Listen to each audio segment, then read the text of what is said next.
Sugeng enjing para pamirsa, kiaran Pawarta Jawi Tengah kelas 8A. Dinten Selasa Pahing itu Oktober 2020, saged jenengan bersani malih. Laporan-laporan ingkang akurat tuwin rakyat sampun sumadya katur panjenengan.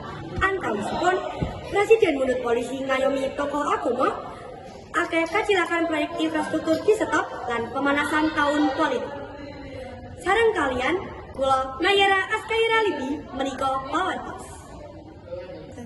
Presiden Joko Widodo Rebo 21 bulan loro dawuh marang aparat Kapolsek ngusut kasus-kasus penyerangan marang tokoh agama.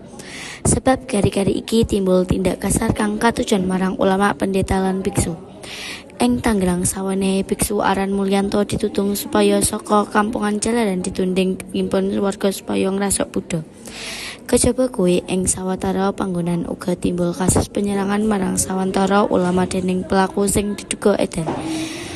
Kepala siji ing antarane yaiku petugas Organisasi Persatuan Islam Garut, HR Prawoto tinggal donya, mligi perkara penyerangan marang sawarta ulama kang ditindakake wong sing diduga ora waras.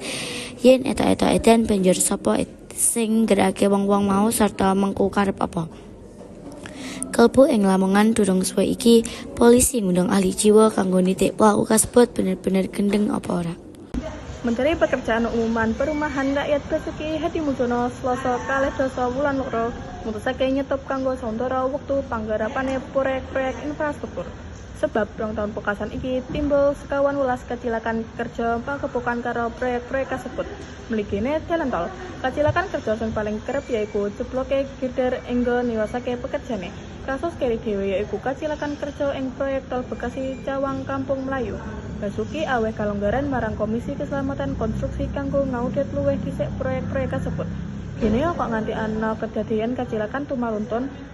Miturut Basuki, kasus-kasus mau wis ing sanjabane kuasane manungsa. Tumapak tahun 2023, suasana perpolitikan bakal wimbah hangat. Kena ingaran 2023 wujudake pemanasan kanggo mlebu menyang tahun politik 2024.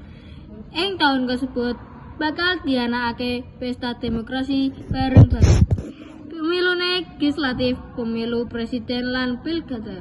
Jenenge wae pemanasan ora makal menawa hawa pasrah wungun sing maune adem-adem wae banjur saya mundak dhuwur tensine.